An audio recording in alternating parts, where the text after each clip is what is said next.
The first question. Only compassion is therapeutic, you said. Could you comment on the word compassion? Compassion for oneself and compassion for the other.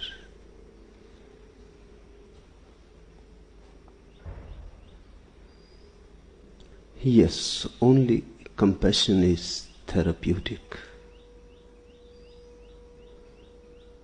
Because all that is ill in man is because of lack of love. All that is wrong with man is somewhere associated with love. He has not been able to love, or he has not been able to receive love. He has not been able to share his being. That's the misery. That creates all sorts of complexes inside. Those wounds inside can surface in many ways. They can become physical illness, they can become mental illness.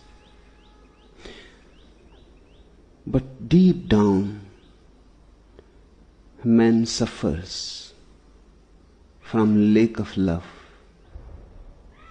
Just as food is needed for the body, love is needed for the soul.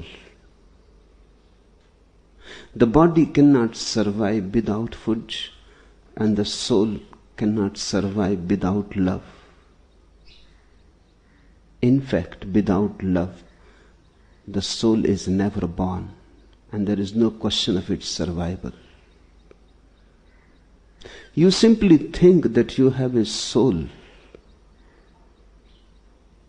You believe that you have a soul because of your fear of death. But you have not known unless you have loved.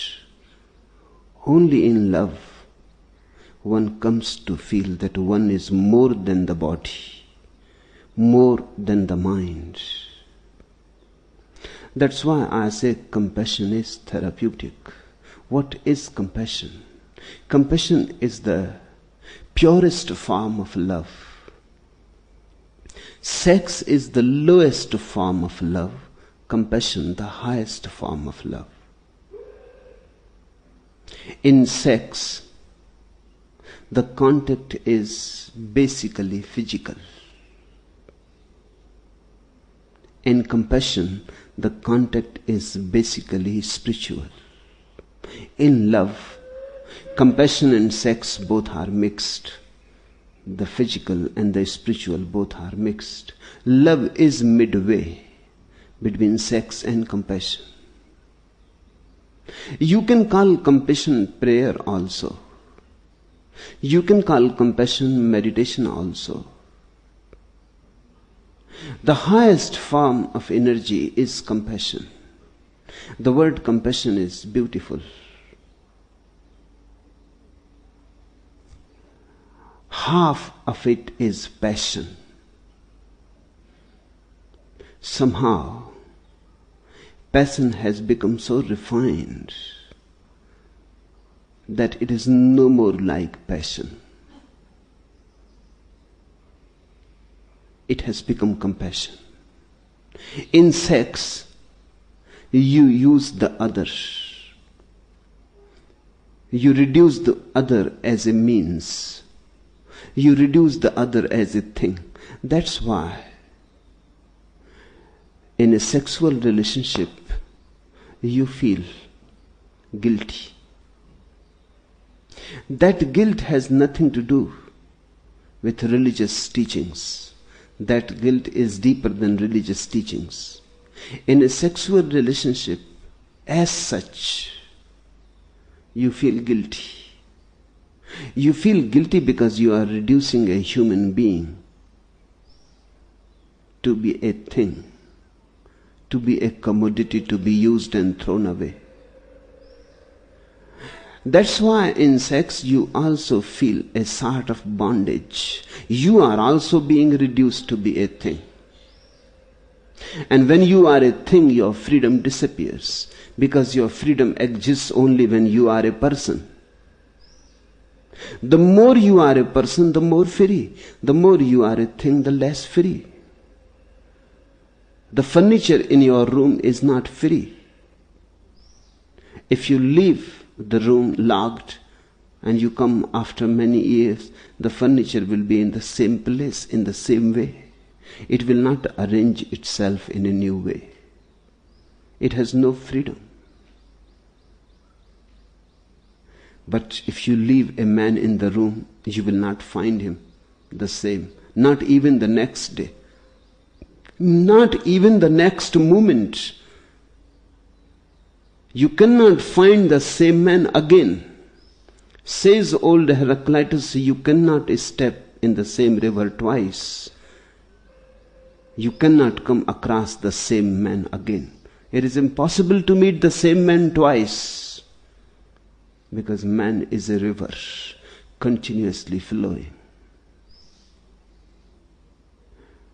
You never know what is going to happen. Future remains open. For a thing, future is closed. A rock will remain a rock, will remain a rock. It has no potentiality for growth. It cannot change. It cannot evolve. A man never remains the same. May fall back, may go ahead, may go into hell or into heaven, but never remains the same. Goes on moving this way or that. When you have a sexual relationship with somebody, you have reduced that somebody to be a thing. And in reducing him, you have reduced yourself also to be a thing. Because it is a mutual compromise. That I allow you to reduce me into a thing, you allow me to reduce you into a thing. I allow you to use me, you allow me to use you. We use each other. We both have become things. That's why watch two lovers. When they have not yet settled, the romance is still alive. The honeymoon has not ended. And you will see two persons throbbing with life, ready to explode. Ready to explore the unknown. And then watch a married couple, the husband and the wife, and you will see two dead things. Two graveyards, side by side, helping each other to remain dead, forcing each other to remain dead. That is the constant conflict of the marriage. Nobody wants to be reduced to be a thing. Sex is the lowest form of that energy X. If you are religious, call it God. If you are scientific, call it X. This energy X can become love. When it becomes love, then you start respecting the other person. Yes, sometimes you use the other person, but you feel thankful for it. You never say thank you to a thing. When you are in love with a woman and you make love to her, you say thank you. When you make love to your wife, have you ever said thank you? No, you take it for granted. Has your wife said thank you to you ever?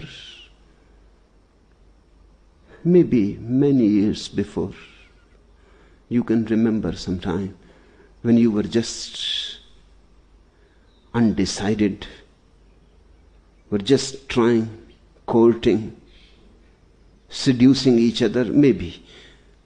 But once you have settled, has she said thank you to you for anything? You have been doing so many things for her. She has been doing so many things for her, for you. You are both living for each other, but gratitude has disappeared. In love, there is gratitude. There is a deep gratefulness. You know that the other is not a thing.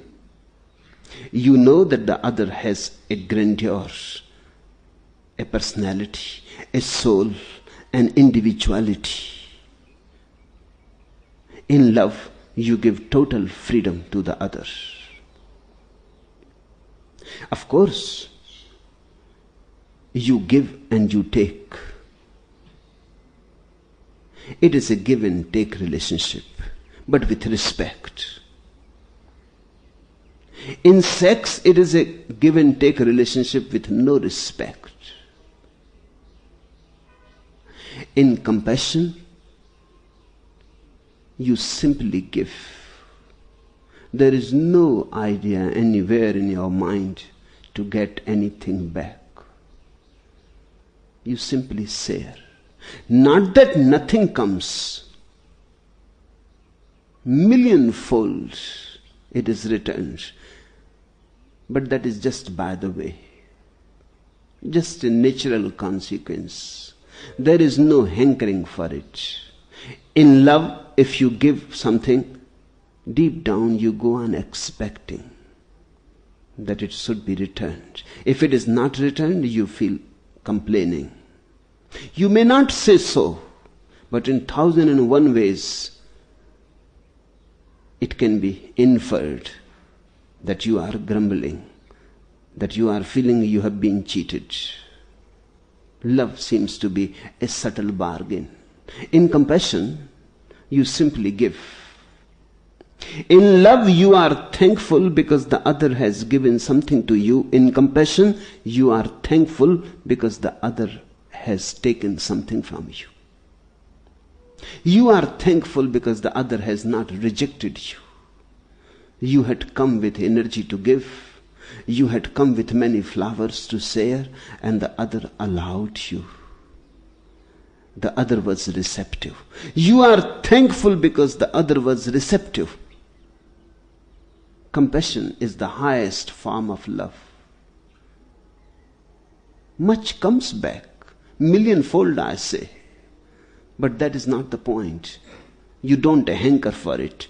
If it is not coming, there is no complaint about it. If it is coming, you are simply surprised. If it is coming, it is unbelievable. If it is not coming, there is no problem. You had never given your heart to somebody for any bargain. You simply sour because you have. You have so much that if you don't sour, you will become burdened. Just like a cloud full of rainwater has to sour. And next time, when a cloud is souring, watch silently, and you will always hear when the cloud has soured and the earth has absorbed. You will always hear the cloud saying to the earth, thank you. The earth helped the cloud to unburden.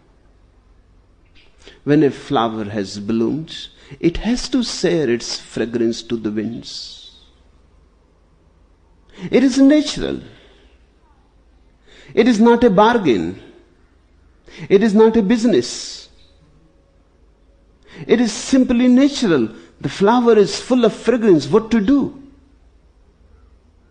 If the flower keeps the fragrance to itself, then the flower will feel very much tense, in deep anguish. The greatest anguish in life is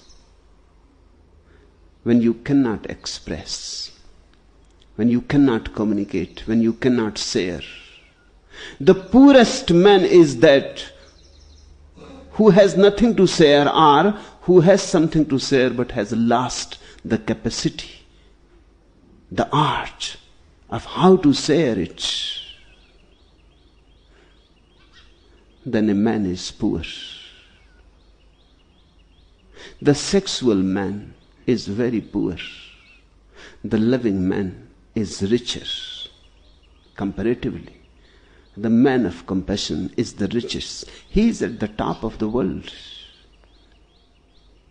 He has no confinement, no limitation. He simply gives and goes on his way. He does not even wait for you to say a thank you. With tremendous love, he shares his energy. This is what I call therapeutic. Christians believe that Jesus did many miracles. I cannot see him doing any miracle. The miracle was his compassion. If anything happened, it happened without his doing it. If anything ever happens in the highest plane of being, it always happens without any effort. He moved. Many sorts of people came to him. He was there, like a tremendous pool of energy. Anybody who was ready to share, shared. Miracles happened. He was therapeutic. He was one of the greatest healers the world has ever known.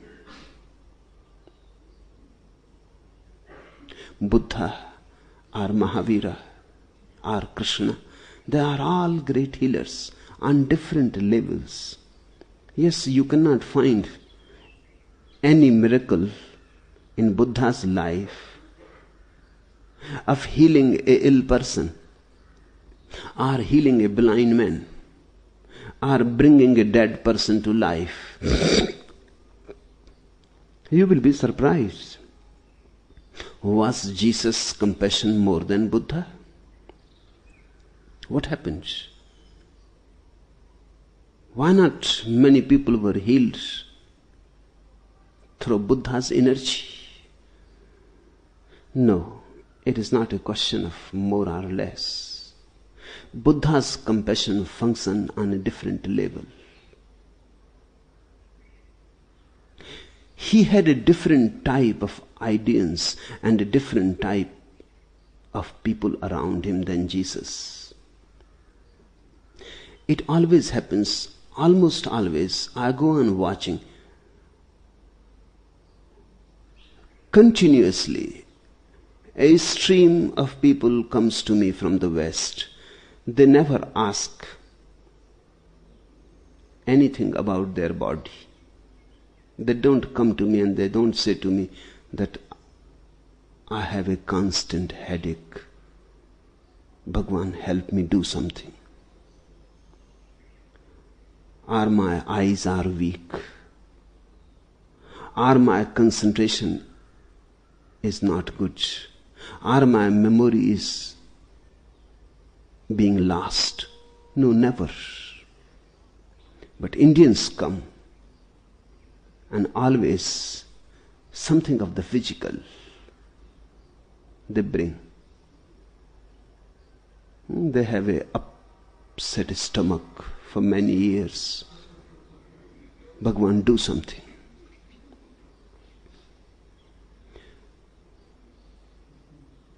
Almost always I feel, wow, what has happened to India? Why these people come only for some bodily, physical problems? They have only those problems. A poor country, a very poor country, has no spiritual problems. A rich country has spiritual problems. A poor country has physical problems. Buddha's time in India was the golden age. That was the time for India at its peak. The country was rich, tremendously rich, affluent. The whole world was poor, and India was very rich. The people coming to Buddha were bringing spiritual problems. Yes, they were also bringing wounds, but they were spiritual wounds. Jesus moved in a very poor country, lived in a very poor country. The people who were coming to him had no spiritual problems, in fact. Because to have a spiritual problem, you have to attain to a certain standard of living. Otherwise, your problems go on of the lower levels. A poor man has a problem. Just few days before, one of my relatives was here. For 1 month he was here, meditating, doing things. And then the last day, I was hoping he will ask something meaningful. What he asked? He asked that his son is not doing well. Living 1 month here, listening to me for 1 month, this is the only question that came to his mind. His son is not doing well. He drives a taxi, and they have purchased such a car that every day there is some problem or other. Bhagwan, do something. I am not a car mechanic.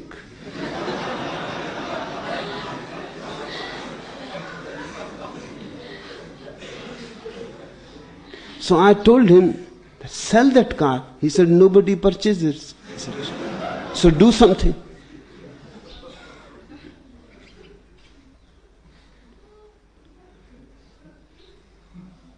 When people are poor, their problems are of the world.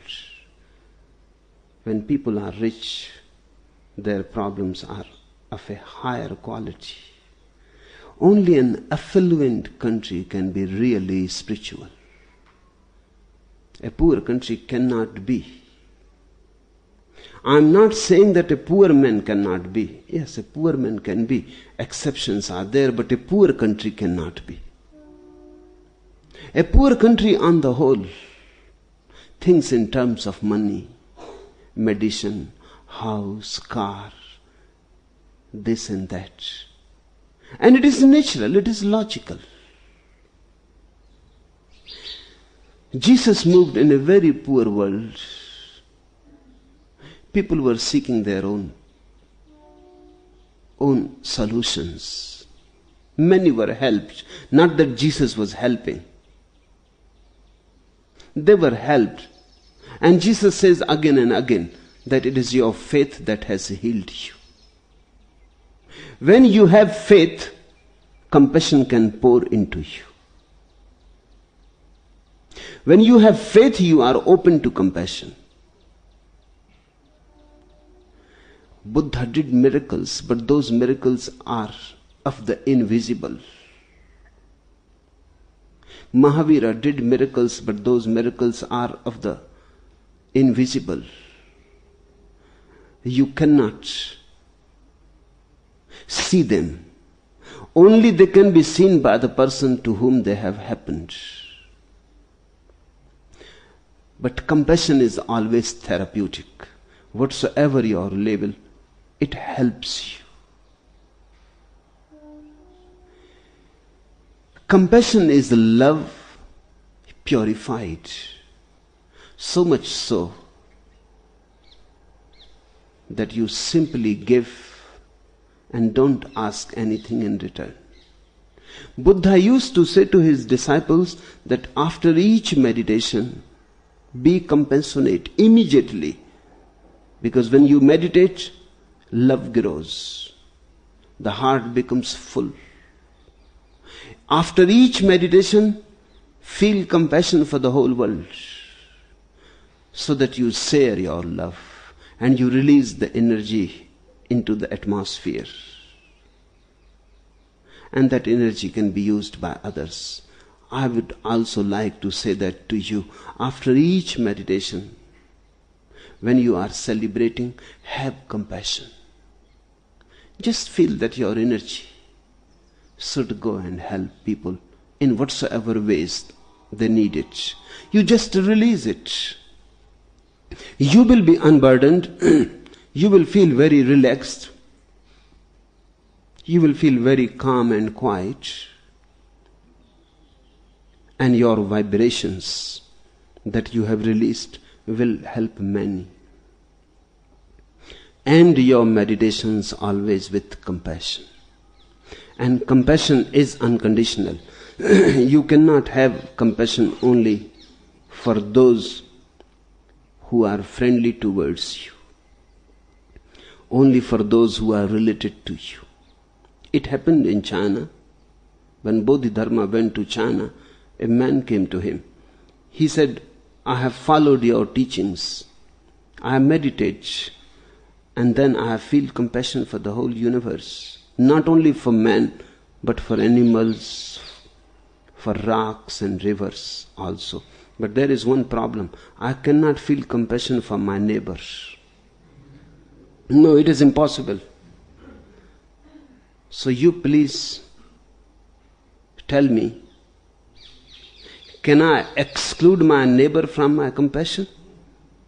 I include the whole existence, known, unknown. But can I exclude my neighbor? Because it is very difficult. Impossible. I cannot feel compassion for him. Bodhidharma said, then forget about meditation. Because if compassion excludes anybody, it is no more there. Compassion is all-inclusive.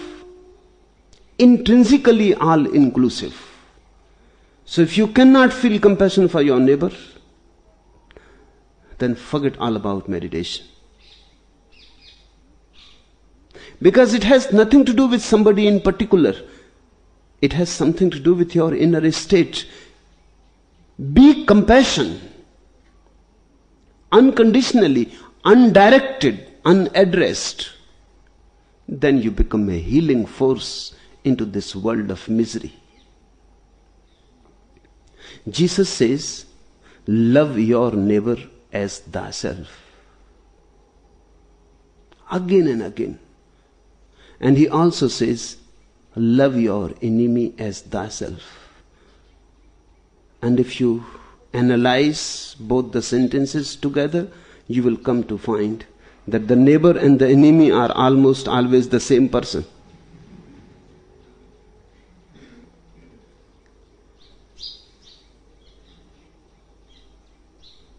Love thy neighbor as thyself, and love thy enemy as thyself.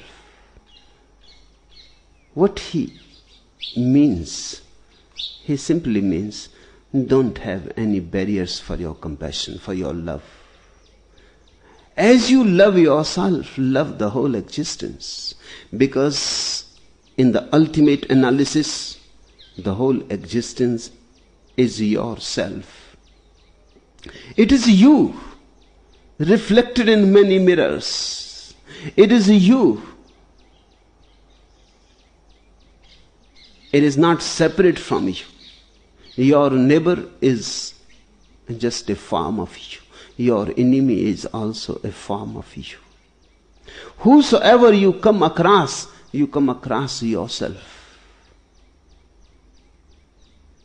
You may not recognize because you are not very alert. You may not be able to see yourself in the other, but then something is wrong with your vision. Something is wrong with your eyes. Compassion is therapeutic. Could you comment on the word compassion? Compassion for oneself and compassion for the other? Yes. You have to understand that to be compassionate, one has to have compassion for oneself in the first place. If you don't love yourself, you will never be able to love anybody else. If you are not kind to yourself, you cannot be kind to anybody else. Your so-called saints who are so much hard with themselves are just pretenders that they are kind to others. It is not possible. Psychologically, it is impossible. If you cannot be kind to yourself, how you can be kind to others? Whatsoever you are with yourself, you are with others. Let that be a basic dictum. If you hate yourself, you will hate others. And you have been taught to hate yourself. Nobody has ever said to you that love yourself. The very idea seems absurd, loving oneself. The very idea makes no sense. Loving oneself, we always think to love one needs somebody else. But if you don't learn it with yourself, you will not be able to practice it with others. You have been told, constantly conditioned, that you are not worth of any worth. From every direction you have been pointed. You have been told that you are unworthy, that you are not what you should be, that you are not accepted as you are. There are many shoulds hanging on your head, and those shoulds are almost impossible to fulfill. And when you cannot fulfill them, when you fall short, you feel condemned. A deep hatred arises in you about yourself. How you can love others? So full of hatred. Where you are going to find love? So you only pretend. You only show that you are in love. Deep down you are not in love with anybody. You cannot be. Those pretensions are good for a few days. Then the color disappears. Then reality asserts. Every love affair is on the rocks. Sooner or later, every love affair becomes very poisoned. And how it becomes so much poisoned? Both pretend that they are loving. Both go on saying that they love. The father says he loves the child. The child says he loves the father. The mother says he loves her daughter. And the daughter goes on saying the same thing. Brothers say they love each other. The whole world talks about love, sings about love. And can you find any other place so loveless? Not an iota of love exists. And mountains of talk. Himalayas of poetry about love. It seems all these poetries are just compensations. Because we cannot love, we have somehow to believe through poetry, singing, that we love. What we miss in life, we put in poetry.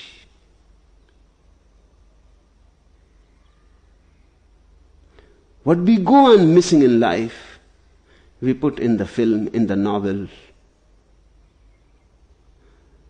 Love is absolutely absent because the first step has not been taken yet.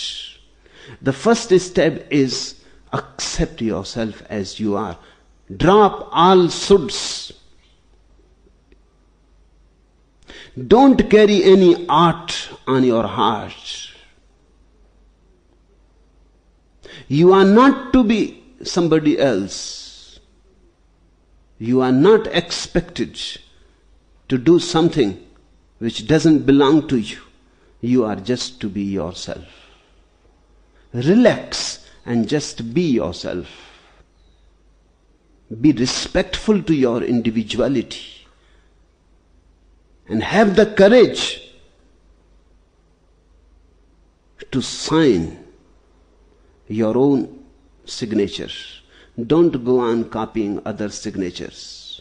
You are not expected to become a Jesus or a Buddha or a Ramakrishna. You are simply expected to become yourself. It was good that Ramakrishna never tried to become somebody else, so he became Ramakrishna. It was good that Jesus never tried to become like Abraham or Moses, so he became Jesus. It is good that Buddha never tried to become a Patanjali or Krishna. That's why he became a Buddha. When you are not trying to become anybody else, then you simply relax. Then a grace arises. Then you are full of grandeur, splendor, harmony, because then there is no conflict, nowhere to go, nothing to fight for, nothing to enforce upon yourself violently. You become innocent. In that innocence, you will feel compassion and love for yourself. You will feel so happy with yourself that even if God comes and knocks at your door and says, would you like to become somebody else? You will say, have you gone mad? I'm perfect.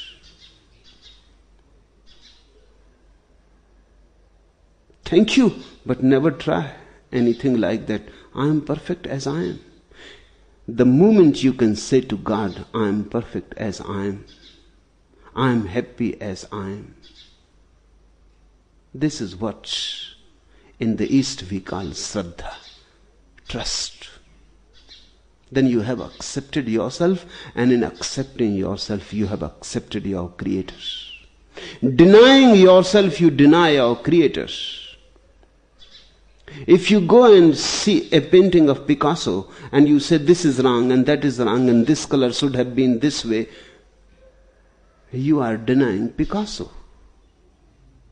The moment you say I should be like this, you are trying to improve upon God. You are saying you committed blunders. I should have been like this and you have made like this. You are trying to improve upon God. It is not possible. Your struggle is in vain. You are doomed to failure. And the more you fail, the more you hate. The more you fail, the more you feel condemned.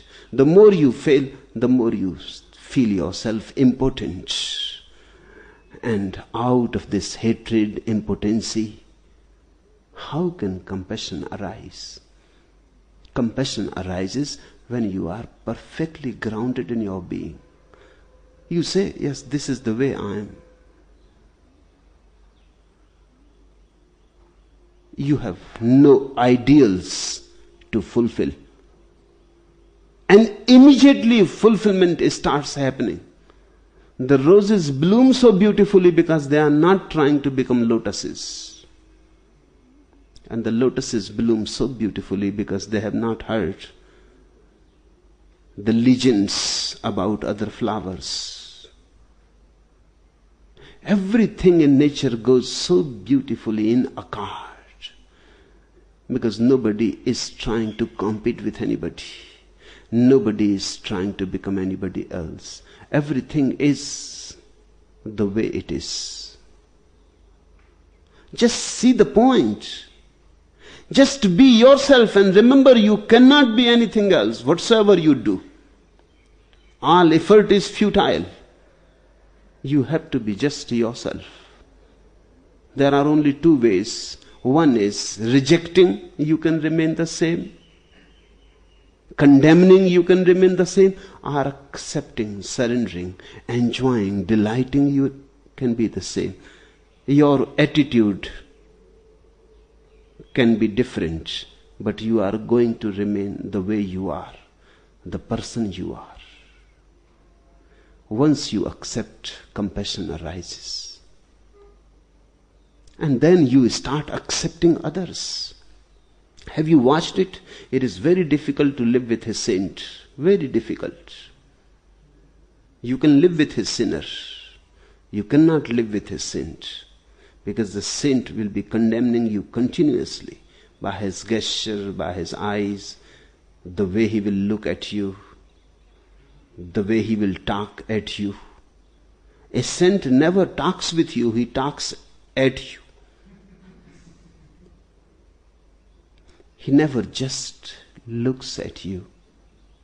He has always some ideals in his eyes clouding. He never looks you. He has something far away, and he goes on comparing you with it. And of course you always fall short. His very look makes you a sinner. It is very difficult to live with a saint, because he does not accept himself. How he can accept you? He has many things in him, jarring notes he feels. He has to go beyond. Of course, he sees the same things in you in a magnified way. But to me, only that person is a saint who has accepted himself, and in his acceptance has accepted the whole world. To me, that state of mind is what sainthood is. The state of total acceptance. And that is healing, therapeutic. Just being with somebody who accepts you totally is therapeutic. You will be healed. As life is, I divide it in 3 parts: breakfast, lunch, supper.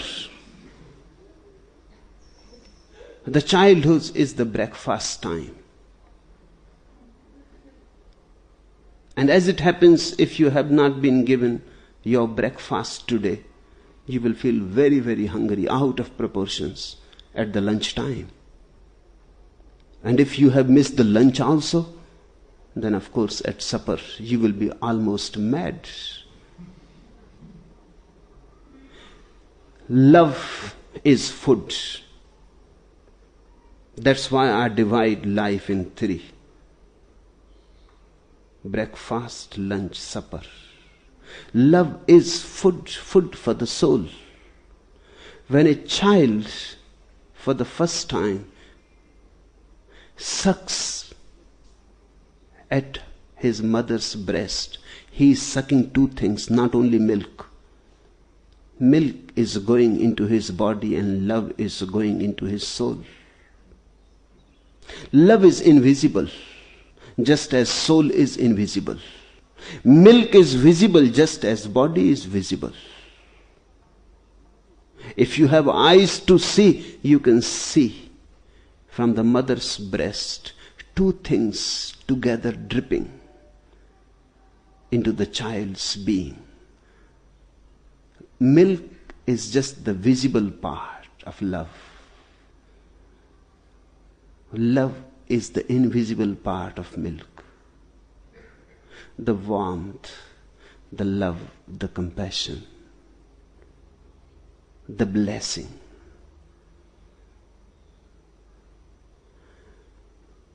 If the child has missed at his breakfast, then when he will be young, he will be too much needy for love. And that creates trouble. Then he will be too impatient for love. That creates trouble. Then he will be in such a hurry for love. That creates trouble. Because love grows very slowly. It needs patience. And the more you are in a hurry, the more is the possibility that you will miss. Have you watched it in yourself and in others? The people who are too much in need of love always suffer. Because they always feel that nobody is going to fulfill them. In fact, nobody is going to be their mother again. In a mother-child relationship, nothing was expected from the child. What a child can do, helpless. He cannot return anything. At the most, he can smile. That's all. Or follow with his eyes where the mother is going. That's all. Small, beautiful gestures, but nothing else he can do. The mother has to give. The child has to receive. If at the breakfast time you have missed this, then you will be looking for a woman who can be your mother. Now, a woman is looking for a lover, not for a son. Trouble is bound to be there.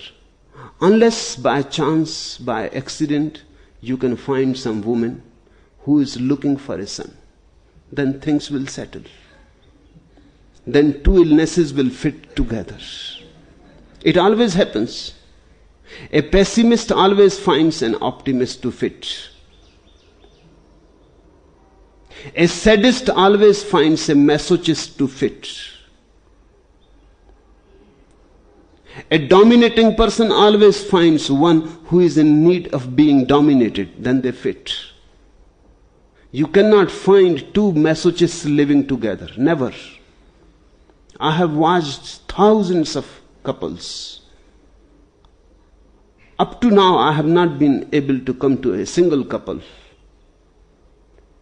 in which both the partners are sadists or both the partners are masochists. It is impossible to live together. They have to fit. Only opposites fit. And people always fall in love with the opposite. If you can meet a woman who is in search of a son, that too is ugly. That too is ill. Because a woman naturally should be seeking a lover, not a child. And this is the problem, and the problem becomes more complicated. Even if she is looking for a son, she is unaware of it. And even if you are looking for a mother, you are unaware of it. In fact, if a woman tries to mother you, you will feel hurt. You will say, what are you doing? Am I a child? And you are looking for a mother. That's why thousands, millions of people are looking for a mother. That's why man seems so much interested in woman's breast. Otherwise, there is no need to be so much interested in women's breasts. The interest simply shows that your childhood, your breakfast time, you have missed something. It continues, it hovers on your mind, it haunts you. Breasts are for a breakfast time. Now why you go on thinking and painting? Just a few days before, a painter was here. And he brought few of his paintings. Just breasts and breasts. He became a sannyasi, so I said to him that now at least you start to grow a little. This is childish, and he has won many prizes. He is a world famous painter. His paintings have been exhibited all over the world. In New York, in London, in Paris, in Berlin, and everywhere. And he has been appreciated very much. Of course, must have been appreciated by other children. There is no point in it. So I told him that do something else. Breakfast time is over. You are old enough to do something else. He said, I will try. Now he sends a painting in which I am sitting in the middle and breasts all around. So now I am also part. He has tried his best, but difficult to get out of it.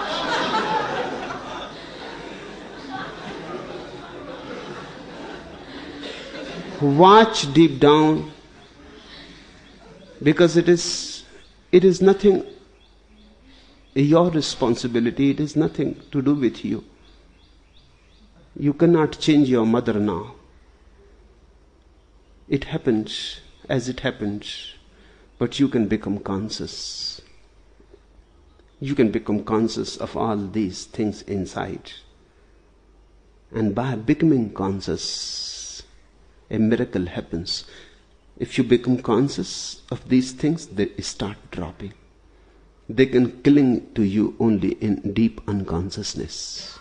A profound consciousness begins to be a transformating force. So just become conscious. If you have some childish attitudes towards love, become conscious, find out, search deep. And just by becoming conscious, they drop. So nothing else is needed. Not that first you have to become conscious and then you have to ask what to do now.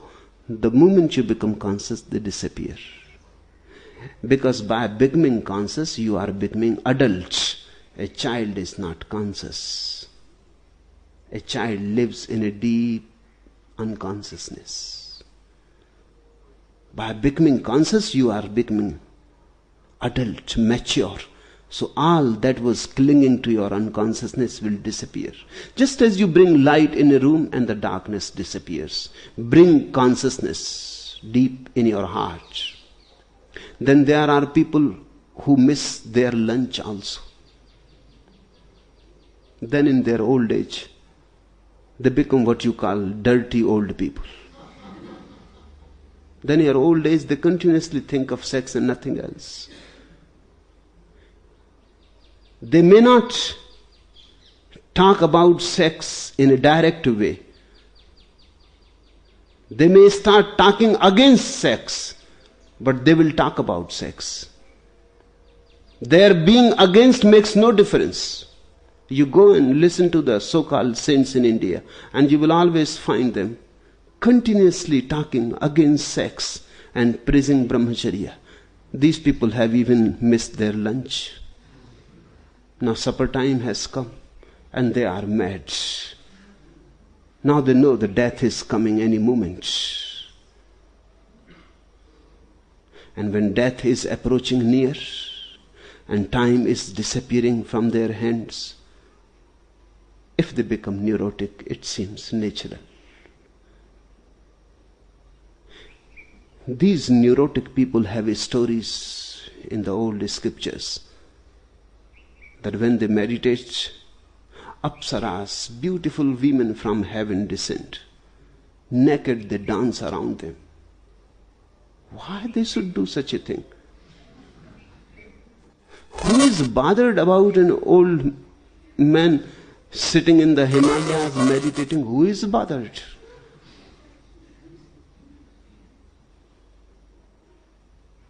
Dead almost, who is bothered? Those apsaras from heaven, they can find better people. In fact, so many people are chasing apsaras, how they can find time to chase rishis, these so-called saints. No, it has nothing to do with apsaras or with heaven or anything. It is just these people have missed breakfast, lunch both, and supper time. Their imagination is doing tremendous games with themselves, playing games with themselves. It is their imagination, a starved imagination. You do one thing, you just go for a fast for 3 weeks, and then in everywhere you will start looking food. Everywhere. Even you may say a full moon rushing into the sky, and you will say, looks like a bread, chapati. That's how it will happen. You will start projecting, your imagination will be playing games with you. If this happens, then compassion never arises. Move slowly, alert, watching. Be loving. If you are sexual, I don't say drop sex. I say make it more alert. Make it more prayerful. Make it more profound, so that it can become love. If you are loving, then make it even more grateful. Bring deeper gratitude, joy, celebration, prayer to it, meditation to it, so that it can become compassion. Unless compassion has happened to you, don't think that you lived rightly or you lived at all. Compassion is the flowering. And when compassion happens to one person, millions are healed. Whosoever comes around him is healed. Compassion is therapeutic.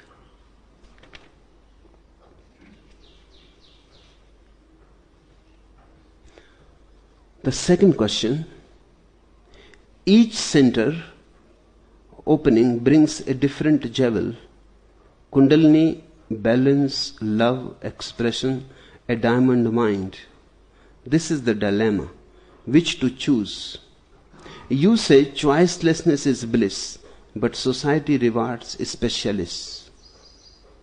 Also on the cellular level, the evolution of complex organisms arises out of the increasing specialization of its cells.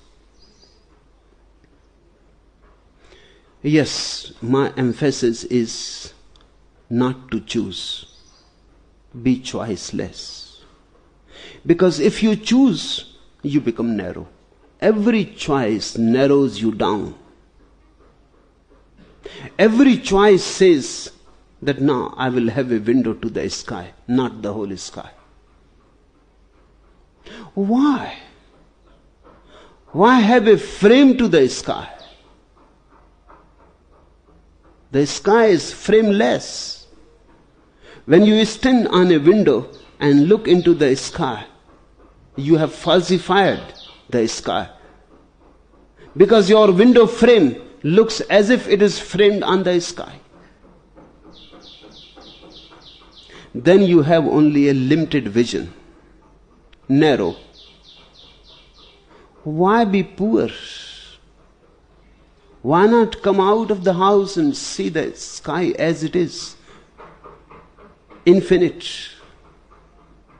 To me, life is an infinite, expanding energy.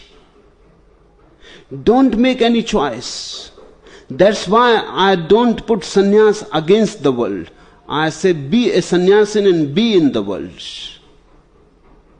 Because a sannyasin, if he chooses the life of the monk and escapes from the world, will be poorer for that.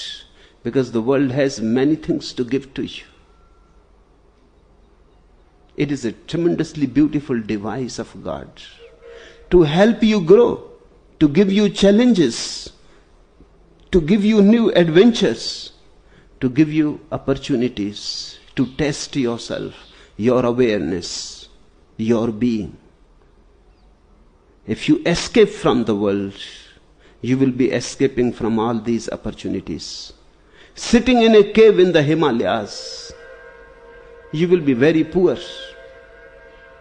Poor in the sense that you will not have richness of experience, and by you will become stupid. You will become silent. That's true, because there will be nothing to distract you. But that silence also is of the Himalayas, not yours. Come back to the world. And in the marketplace you will see your silence has disappeared. It was not yours. It was part of the Himalayan silence. You were deceived by yourself. When silence happens in the marketplace, then it is true, then it is yours. Now nobody can take it away.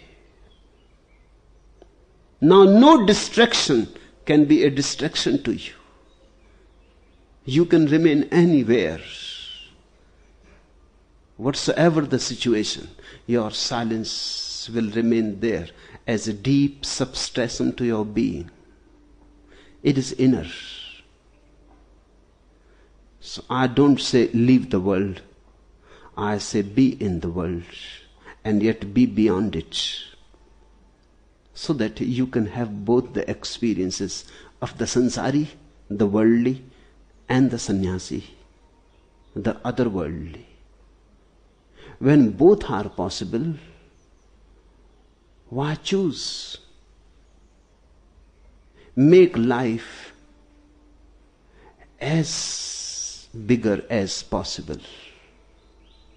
Don't narrow it down.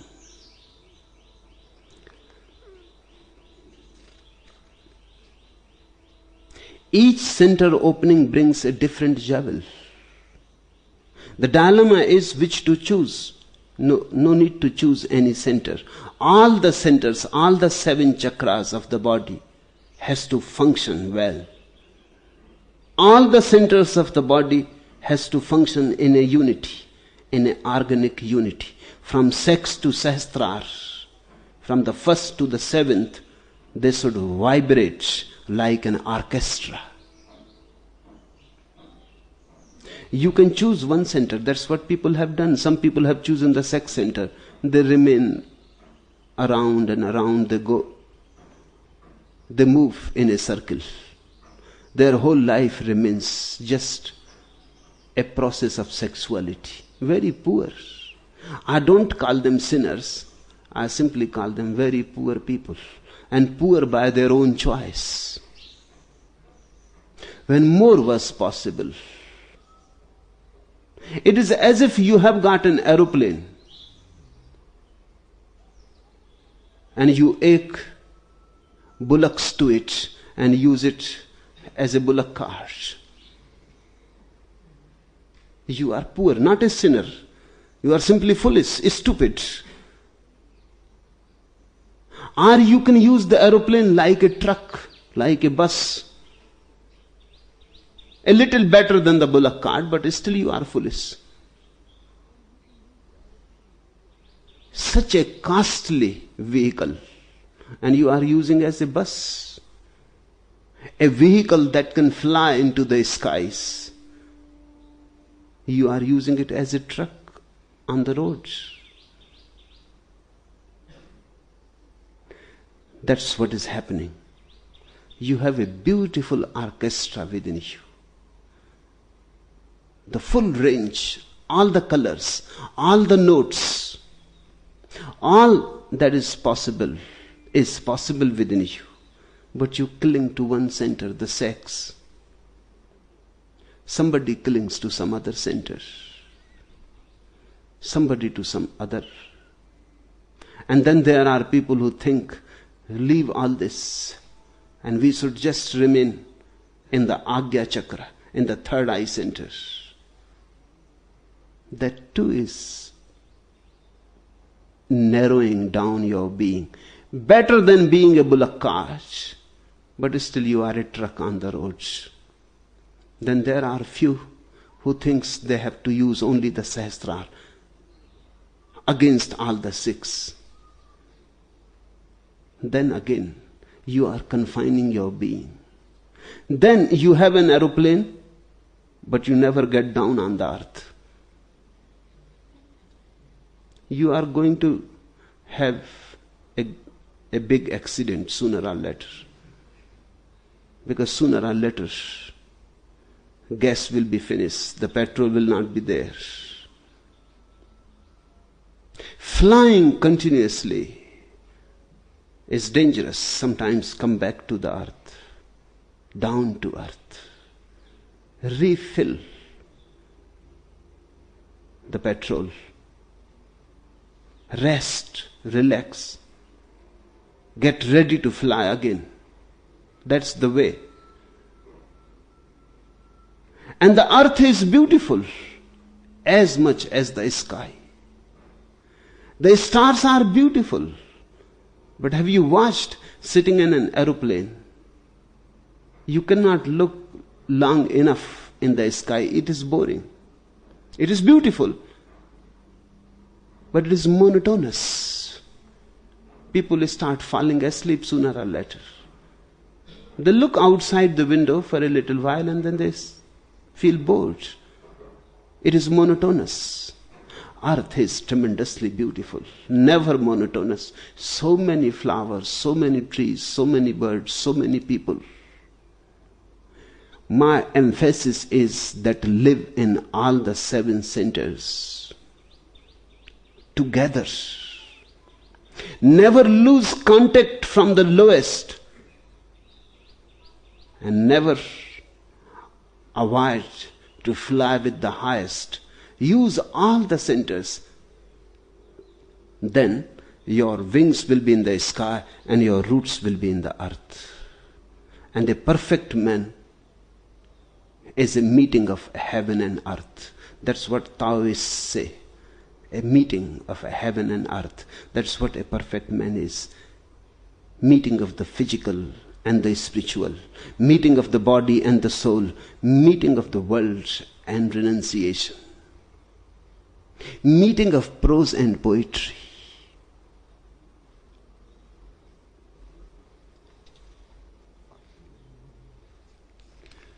And the questioner asks, you say choicelessness is bliss, but society rewards specialties. That's true. Society is not interested in your bliss. Society is interested in its own efficiency. Society is not bothered whether you are ecstatic or not. That is none of its business. Society wants you to be just efficient mechanisms, robots. Do the work that society wants you to do, and then the society is finished with you. What you do with your own being is none of its business. In fact, the society wants you not to do anything on your own, because that can become a distraction from the efficiency. A man who is very happy cannot be so efficient because he is so bubbling with happiness that efficiency seems trivia. What does it matter whether you earn 1,000 rupees a month or 10,000 rupees a month? If his needs are fulfilled, a happy man doesn't bother. He stops at a point. He is not obsessed with money. If a happy man sees that 5 days working is enough, then 2 days he rests, goes for fishing or to the mountains. If he sees that only 2 days working is enough, then he works 2 days. And 5 days, there are many more important things to do. He has to compose poetry, and he has to play his guitar, and he has to dance, and he has to just sit with friends and gossip. He has to meditate, pray, dance. He has 1,001 things. His work is a need he has to fulfill. He enjoys it, but he is not obsessed with it. A happy man is never a perfectionist. Only unhappy people are perfectionists. Only unhappy people are obsessed with their work. Because that is the only way they can avoid themselves. They can avoid facing themselves. They can avoid encountering themselves. They are continuously working. Late hours they will go on working. Unless they fall asleep, they go on working. Why? Because they are afraid if they stop work, then what to do? Then they are left to themselves and they cannot face themselves. Society is, of course, interested in specialists. And specialists, more or less, become inhuman. Because they know too much about too little. Their whole vision becomes narrow, narrow, narrow. I have heard the story must belong to 21st century. One man knocked at a doctor's, an eye specialist's office, and he said, my left eye is hurting very much and I cannot see rightly and vision is blurred. The doctor said, excuse me, I'm sorry, but I specialize only on right eyes. For left eye, you will have to go to some other specialist. Narrow and narrow goes on the path of the specialist. He never sees the tree. He only can see the leaf. The whole is lost in the part. And of course the part cannot exist without the whole. In fact, all divisions are arbitrary. The leaf is not separate from the branch. The branch is not separate from the tree. The tree is not separate from the roots. The roots are not separate from the earth. Everything is in organic unity. The specialist goes on dividing. And by those divisions, those demarcations take too much of importance. A specialist becomes inhuman. I have heard a doctor put an elderly man on a diet because of his weight problem. The man returned to his doctor in 2 months' time and he had lost dozens of pounds. The doctor was very pleased with the result. The patient said, I feel so young, doctor. Only today I saw a girl's bare arm and I felt like biting it. The doctor said, you could have done. It is only about 40 calories. And a specialist is a specialist. All specialization basically becomes inhuman. It loses track of the whole. But the society is interested in efficiency. So beware of the society. Society is not interested in your happiness, in your joy. The interest of the society is more production, efficiency, more work. And don't ask for what, because they don't know for what. If you work hard, they will say, to create better situations. For what? To work is still more hard. It is just like a man who earns money and you ask him for what? He says, to earn more money. And then you earn more money. Then what? He says, to earn still more money. The thing seems to be vicious. Individual has totally different interests than the society, because the society has no soul. The society is soulless. And if you become too much part of the society, it will reduce your soul also to a non-entity.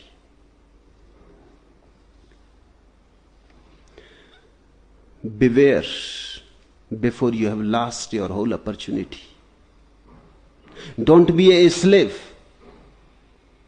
Follow society to the point you feel is needed, but always remain master of your own destiny. It happened, Abbe Katz got a call from his stockbroker one day. Abbe, do I have a deal for you? Started the broker. It is an Indian copper mine and the shares are selling for only 50 cents apiece. Buy 1,000, ordered Abbe. A few days later, another call came announcing the price had gone up to $1. Looks good, said Abbe. Buy another 1,000.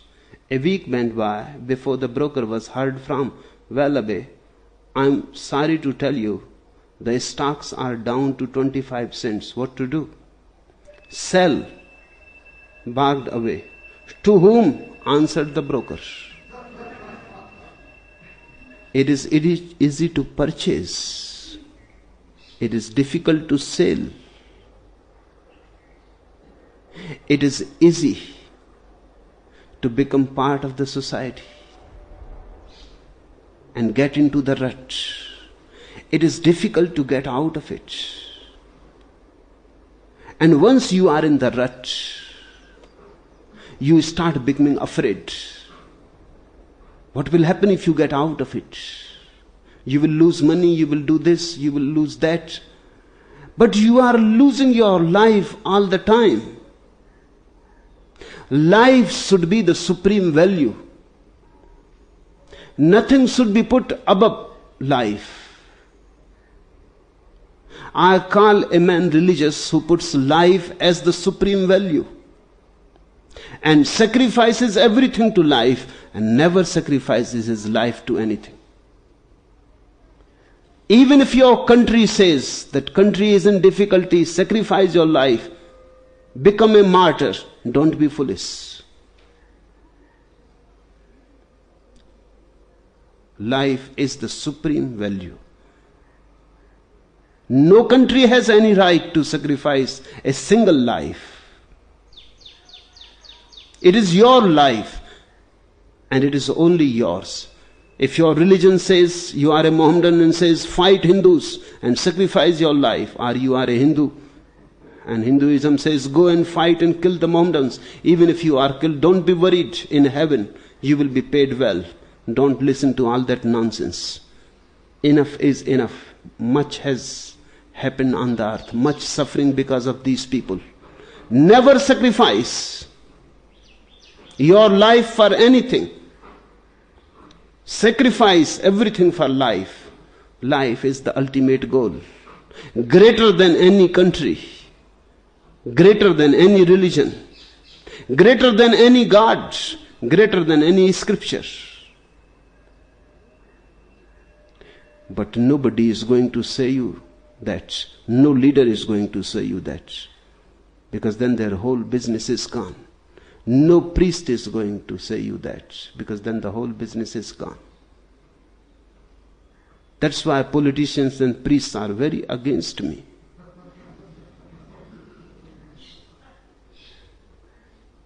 If you understand me well, then do become part of the society. You are part of the society. Do only that which is needful, but never get lost.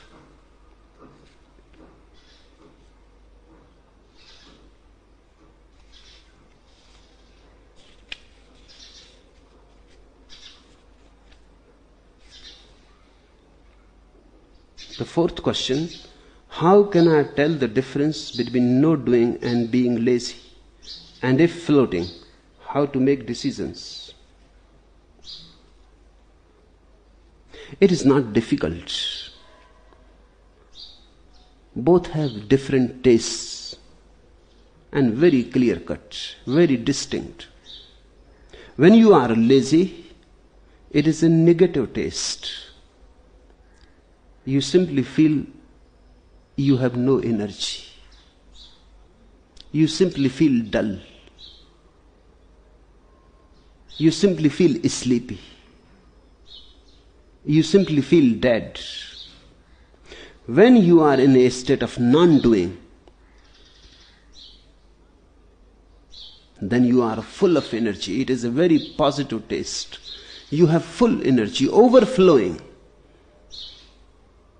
You are radiant, bubbling, vibrating. You are not sleepy, you are perfectly aware.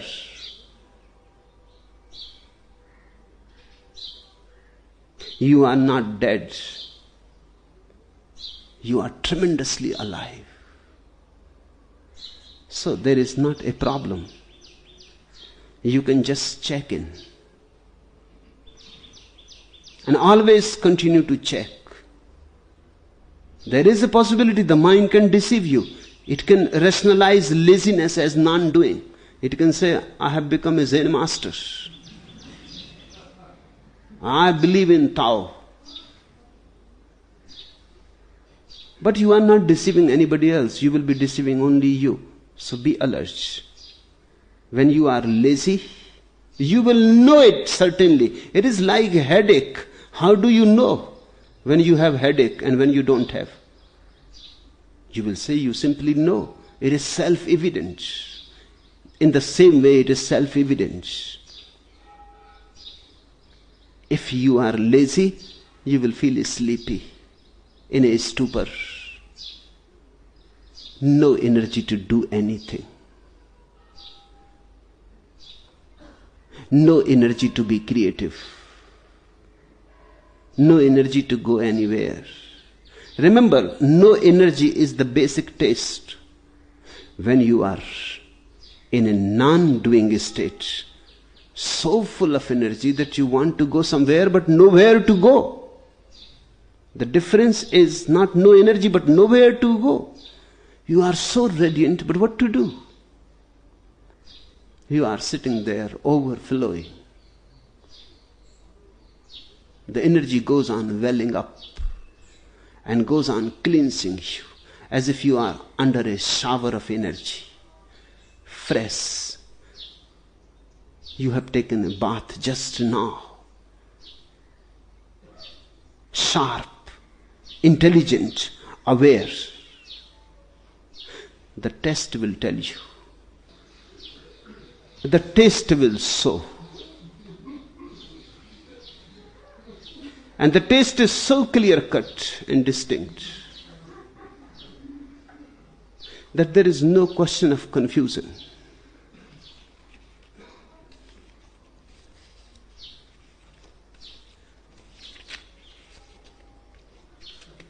The last question.